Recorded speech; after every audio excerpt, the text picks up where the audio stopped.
ہماری تھنکنگ کیا ہے, ایک عام آدمی کس طرح زندگی گزارتا ہے, پاکستانی آدمی تھوڑا سا ہمارا نوجوان بالی ووڈ کو کاپی کرتا ہے, تھوڑا سا ہالی ووڈ کو کاپی کرتا ہے, اور بیچ میں ایک مکسڈ اپ سا ورژن لے کر آتا ہے. تھوڑا سا اسلام بھی اس میں آ جاتا ہے. اسلام کہاں پہ آتا ہے کہ جب کوئی مشکل آتی ہے تو مولوی صاحب کے پاس جاتا ہے یا جاتی ہیں اور کہتے ہیں کہ ہمیں کوئی وظیفہ بتا دیں, کوئی شارٹ کٹ بتا دیں, ہمارا مسئلہ حل ہو جائے. یہ مذہب کی بس ایک ہمارے نزدیک جو ہے نا وہ شکل ہے کہ مذہب صرف اس چیز کا نام ہے کہ جب کوئی چیز چاہیے ہو تو اللہ سے دعا کر لو, یا جب کسی مصیبت میں پھنس جاؤ تو کوئی شارٹ کٹ وظیفہ لے آؤ مولوی صاحب سے, اس وظیفے کو پڑھو, تمہارا مسئلہ حل ہو جائے گا.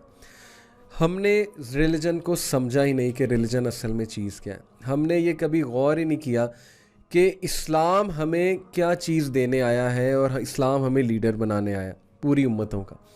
ہماری سوچ اتنی ہے کہ بس ٹھیک ہے, نوکری کر لی, تھوڑا سا کما لیا, شادی کر لی, بچے پیدا کر لیے, اس کے بعد ریٹائرمنٹ ہوئی, ریٹائرمنٹ میں آ کے مسجد چلے گئے, اور اس کے بعد اللہ خیر صلی اللہ, موت کا فرشتہ آئے گا تو ٹھیک ہے, روح قبض کرے گا تو ہم نے حج بھی کیا ہوگا, عمرہ بھی کیا ہوگا. لیکن یہاں پر بات یہ کی جا رہی کہ تم اس چھوٹے سے ویژن سے نکلو اور اپنے آپ کو لیڈر ایکسیپٹ کرتے ہوئے ایک لیڈر کی طرح زندگی گزارو. Starting with your routine, starting with your thinking, starting with your daily actions. کیا ہمارے ڈیلی ایکشنز اور روٹین یہ بات کہیں سے ثابت ہو رہی ہے کہ ہم امتاً وسطا ہیں, یعنی ہم مڈل پاتھ والی امہ ہے, یا ہم عادل امہ ہے؟ اب عادل امہ سے کیا مراد ہے, مڈل پاتھ والی سے کیا مراد ہے؟ یہاں پر دیکھیں, اس سے مراد ہے ماڈریشن والی امہ. میں آپ کو سمجھاتا ہوں. بدھزم کی طرف دیکھیں, ہندوازم کی طرف دیکھیں, کرسچینٹی کی طرف دیکھیں, جوڈائزم کی طرف دیکھیں, تمام مذاہب کی طرف دیکھیں. ان مذاہب میں اوپر آنے کے لیے اور کوئی ان کا مولوی بننے کے لیے, ان کے مولوی سے مراد ہے ان کا پنڈت یا ان کا مونک یا ان کا ریبائے وغیرہ وغیرہ, یا ان کا کوئی پریسٹ بننے کے لیے آپ کو لٹرلی دنیا چھوڑنی پڑتی ہے. آپ کہیں گے میں شادی بھی نہیں کروں گا, آپ کہیں گے جی کہ میں دنیا کو ترک کر دوں گا. لیکن یہ وسطہ والی بات نہیں ہے. اسلام کیا کہتا ہے کہ نہیں, تم ماڈریٹ نیشن ہو, تم نے دنیا میں تم آئے ہو ذمہ داری لے کے, تو دنیا کو بھی آباد تم ہی نے کرنا ہے. تم نے دنیا کے معاملات کو بھی ڈسکس کرنا ہے, تم نے دنیا کے مسائل کے پریکٹیکل سلوشنز دینے. ویسٹ میں کیا ہے, کرسچینٹی کوئی پریکٹیکل سلوشن دے نہیں سکی. پوپ کو انہوں نے صرف ایک فگر ہیڈ جو ہے وہ رکھ دیا کہ بس پوپ ہمارے لیے ایک بہت ہی ہولی پرسن ہے, اور ان سے ہاتھ ملائیں گے تو ہمارے گناہ معاف ہو جائیں گے. پوپ کی بس یہ حیثیت ہے, جیسے وہ کسی بندے کو رکھا ہوتا ہے نا فیتا کاٹنے کے لیے, کہ جب کوئی چیز ہم بنائیں گے اس کے بعد فیتا کاٹنے کے لیے ان کو بلا لیں گے, آنر کرنے کے لیے. وہاں پر پوپ اور پنڈت وغیرہ کی یہی حیثیت ہے. اسلام یہ کہتا ہے کہ نہیں, اسلام یہ کہتا ہے کہ ہر چیز میں, دنیا کے زندگی کے ہر معاملے میں اسلام شامل ہے. یہاں تک کہ واش روم جانا ہے تو اسلام بتاتا ہے کیسے جانا ہے. پالیٹکس میں اسلام بتاتا ہے کیسے کرنی ہے سیاست. گورنمنٹ کیسے رن کرنی ہے, اسلام آپ کو اصول دیتا ہے. اکنامکس کیسے رن کرنی ہے, اسلام آپ کو اصول دیتا ہے اکانومی کے. زکوٰۃ کی بات کرتا ہے, بہت سے ٹیکسز بھی ڈسکس کرتا ہے اسلام. سوشل ایشوز کی بات اسلام کرتا ہے, پردے کی بات اسلام کرتا ہے. گیمبلنگ اسلام میں حرام ہے, جوا, شراب اسلام میں حرام ہے, حلال و حرام کی بات کرتا ہے. تو یہ ہوتا ہے دین, جو آپ کو ایک ایک چیز پہ گائیڈ کرے اور آپ کو بتائے کہ صحیح کیا اور غلط کیا. قرآن فرقان ہے. اب کیا ہمارا رویہ قرآن کے حوالے سے یہ ہے کہ قرآن فرقان ہے, یا ہمارا رویہ قرآن کے حوالے سے یہ ہے کہ قرآن بس ایک ثواب کی چیز ہے اور اس کو پڑھتے رہو اور آپ کو ثواب ملے گا, اور باقی جو مرضی کرو, جیسے تم نے اپنی زندگی کے معاملات چلانے ویسے چلاؤ. انفارچونیٹلی اس وقت کا مسلمان بھی سیکولر ہو چکا ہے, اور وہ یہی سمجھتا ہے کہ مذہب میری صرف اتنی رہنمائی کرنے آیا ہے کہ مجھے جب کوئی مشکل آئے تو مجھے وظیفہ بتانے آئے, بس یہ مذہب ہے. یہ بہت انفارچونیٹ سچویشن ہے. ایسی قوم رول تو دور کی بات, ڈیفینیٹلی کانکر ہی ہوگی, اور آج ہم کانکر ہو رہے ہیں آپ کے سامنے, کیونکہ ہماری سوچ ہی بہت پست ہو چکی ہے. ہم نے بڑا سوچنا چھوڑ دیا.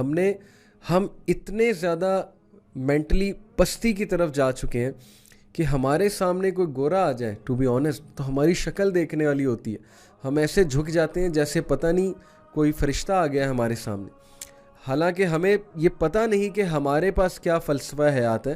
ہمارے پاس طہارت کا کنسیپٹ ہے, ہمارے پاس وہ مائنڈ سیٹ اللہ سبحانہ و تعالیٰ نے دیا عقیدہ کے تھرو کہ اگر ہم اسے اپلائی کر لیں اور ان کو سمجھا دیں تو ان کو بھی کتنا بڑا خزانہ ملے گا. لیکن ہم یہ ریئلائز ہی نہیں کرتے ہمارے پاس کوئی خزانہ بھی ہے. تو پہلی بات, ہم امتاً وسطا کس سینس میں, we are a people who follow the moderate path. How we follow the moderate path, ہم دین اور دنیا اس میں فرق نہیں کرتے. دنیا دین کا ہی پارٹ ہے. یہ تو ان کا فلسفہ ہے کہ دنیا الگ ہے, مذہب الگ ہے, مذہبی بننا ہے تو دنیا کو چھوڑنا پڑے گا. نہیں, ہم یہ کہتے ہیں کہ مذہب اور دین اس کا ایک چھوٹا سا پارٹ دنیا کی زندگی. ہماری زندگی تو عالم ارواح سے شروع ہوئی ہے. دنیا میں تو ہم کچھ عرصے کے لیے آئے ہیں, اور یہ دین ہی بتا رہا ہے کہ تم کچھ عرصے کے لیے آئے ہو تو ایسے زندگی گزارو. تم نے پیسے کمانے کماؤ, حلال کھاؤ پیو عیش کرو, کس نے روکا ہے, لیکن حرام اور حلال میں تمیز کرو. اور پھر ظاہر ہے کہ اللہ تعالیٰ کے احکامات کے مطابق زندگی گزارو, تمہاری زندگی خوبصورت ہو جائے گی. گناہ نہ کرو, نماز پڑھو, اللہ کی عبادت کرو, اور پلرز آف اسلام جو ہے ان کو پورا کرو. تو یہ ہمارے دین کا فلسفہ ہے کہ دنیا دین کا ہی ایک پارٹ ہے, دین سے الگ نہیں ہے دنیا. تو اس سینس میں we are the best of generations, we are the generation who follow the moderate path, we are the ummah who follow the moderate path. اور سیکنڈ بات کہ ہم اس سینس میں بھی امتاً وسطا ہیں کہ ہم ایکسٹریمزم کی طرف نہیں جاتے, کسی بھی سینس میں ایکسٹریمزم کی طرف نہیں جاتے ہم. اور ہم بہت درمیانی بات کرتے ہیں, میانہ روی والی بات کرتے ہیں, اور ہم ظاہر ہے کہ ہر چیز کو انالائز کر کے بات کرتے ہیں. تو مسلمان میں ایموشنل انٹیلیجنس بہت زیادہ ہونی چاہیے, لیکن انفارچونیٹلی آج مسلمان میں ہی سب سے زیادہ کم ہے. ان چیزوں پہ ورکنگ ہونے والی ہے بہت زیادہ. ہم درمیانی راہ کی بجائے ایکسٹریمزمس کی طرف جاتے ہیں, رویوں میں بھی اور عبادات میں بھی, اور بہت سی چیزوں میں ہمارا ایکسٹریمسٹ رویہ جو کہ پسند نہیں فرمایا گیا.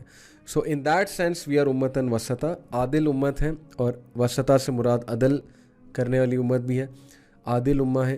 یعنی کہ ہم عدل کو پسند کرتے ہیں, میانہ روی کو پسند کرتے ہیں, جسٹس کو پسند کرتے ہیں, اور ہم عدل والی بات کرنا پسند کرتے ہیں. And this is one of the biggest traits of leadership.